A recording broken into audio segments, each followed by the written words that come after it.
इस वीडियो में मैं स्ट्रेटेजी शेयर करूंगा एग्ज़ाम क्लियर करने के लिए। क्या स्ट्रेटेजी होनी चाहिए, थोड़ा सा मैं बताऊंगा किस प्रकार के एग्ज़ाम के क्वेश्चंस एग्ज़ाम में पूछे जाएंगे। जो अभी हमारा होने वाला पेपर है एसबीआई क्लरिकल का, तो मैं बताता हूँ। इसमें तीन सेक्शन होंगे। पहला सेक्शन होगा इंग्लिश का। पहला सेक्शन होगा इंग्लिश का, ठीक है। ये 30 मार्क्स का होगा।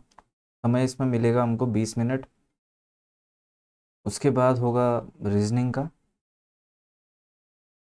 रीजनिंग या मैथ्स में से कुछ भी हो सकता है पहले। तो रीजनिंग का है, रीजनिंग का जो है ये होगा 35 नंबर का, और समय हमको मिलेगा 20 मिनट, ठीक है। 20 मिनट मिलेगा।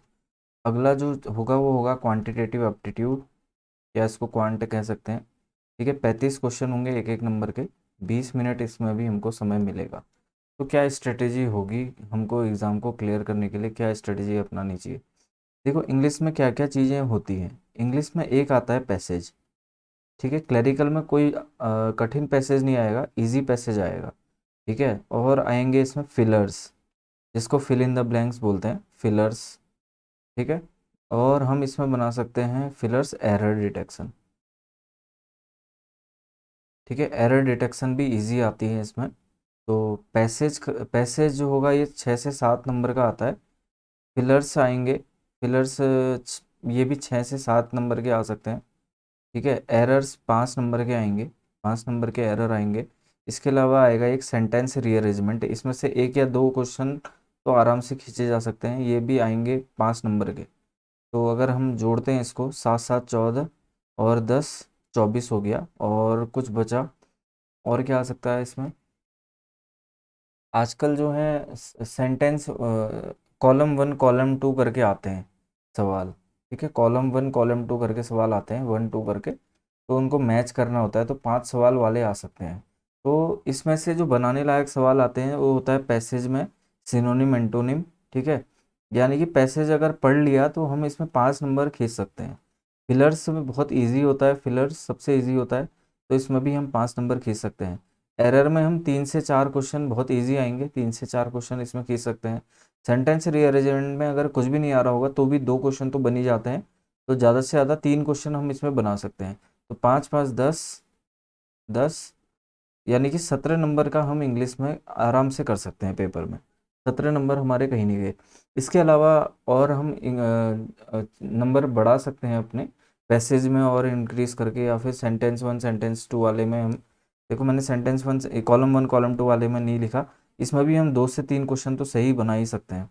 तो 5 5 10, 10 4 14, 14 और 6 20, 20 नंबर के। तो 30 में से 20 नंबर हमारे इंग्लिश में आने चाहिए। जो भी हम करें वो सही होना चाहिए, यानी कि अगर हमने 20 क्वेश्चन अटेम्प्ट किए हैं, 20 अगर अटेम्प्ट किए हैं, तो 20 के 20 सही होने चाहिए। वो 20 के 20 सही होंगे तो हमारा जो स्कोर जाएगा वो इंग्लिश में, वो 24 प्लस जाएगा। 24 तक का हमको नॉर्मलाइजेशन में नंबर मिलेंगे। यानी कि जो भी हम टिक करें वो बिल्कुल सही होने चाहिए, 20 के 20 टिक होने चाहिए। इसके बाद बात आती है रीजनिंग की। रीजनिंग में मैंने सिलेबस आज बताया है क्या क्या आने वाला है। तो इसमें सबसे इम्पोर्टेंट है पज़ल। पज़ल सबसे ज़्यादा इम्पोर्टेंट है, 20 नंबर की पज़ल आएंगी। तो पज़ल कम से कम सबसे ज़्यादा नंबर अगर हम खींच सकते हैं तो वो रीजनिंग में खींच सकते हैं।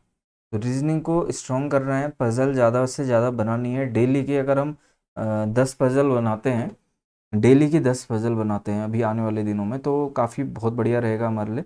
बाकी सिलॉग कैसे बनता है, 5 नंबर सिलॉगिज्म से हमको चाहिए, 25 ही हो जाते हैं। इसके अलावा क्या आएगा? इसके अलावा इनइक्वालिटी आ सकती है, बहुत ही ईजी होती है जो इनइक्वालिटी। आज बताया कैसे इसको बनाना है, 5 नंबर की इनइक्वालिटी, ठीक है। और क्या आ सकता है? 20, ये तो 30 नंबर के हो गए। ब्लड रिलेशन वगैरह और अल्फा न्यूमेरिक सीरीज, ये सारी चीज़ें भी आ सकती है। एक पजल कम हो सकती है, हो सकता है 15 ही नंबर की पजल आए। 15 5 20 5 25, ठीक है। तो इस तरीके से तो रीजनिंग में सबसे ज़्यादा मार्क्स हम स्कोर कर सकते हैं। 35 में से हम 30 प्लस, एक पजल अगर हमसे नहीं बनी तो बाकी सारे सवाल हमसे बनने चाहिए।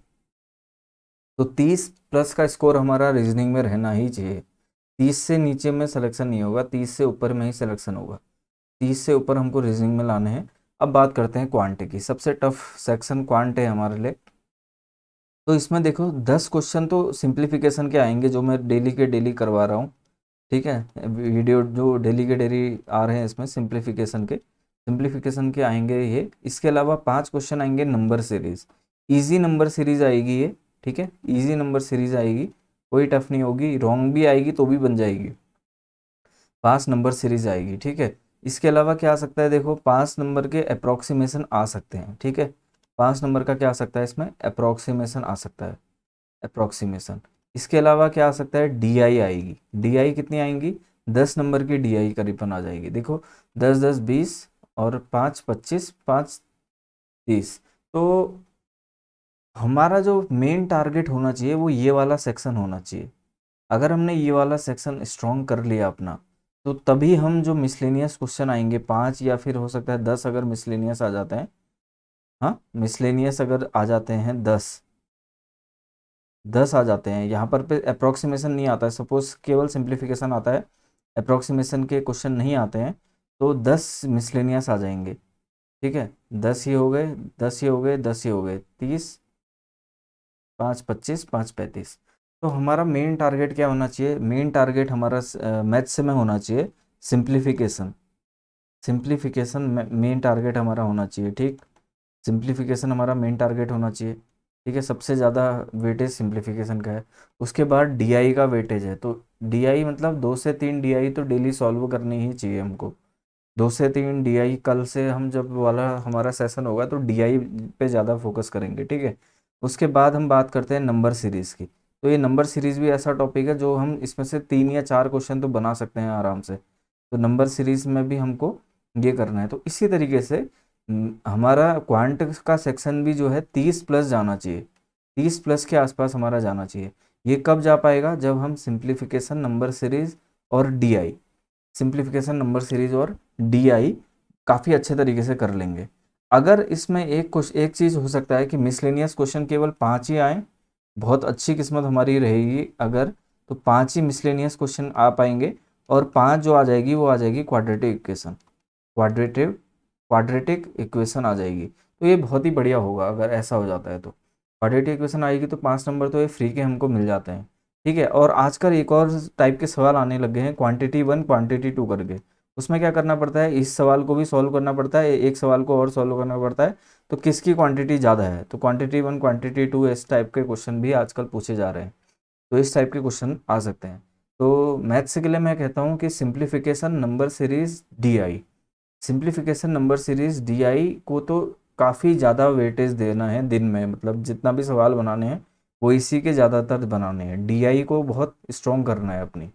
ठीक है, ये सारा का सारा नंबर हमको इसमें मिल सकते हैं। तो रीजनिंग, क्वांट, इंग्लिश, इस तरीके से हम प्रीलिम को क्लियर कर सकते हैं।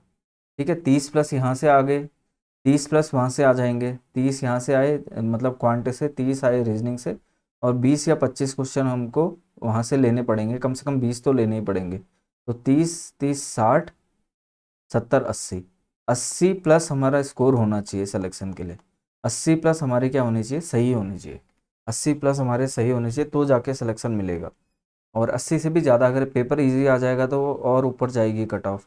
तो इंग्लिश में ऐसा करना है कि ज़्यादा जितने भी क्वेश्चन करो सब सही करो।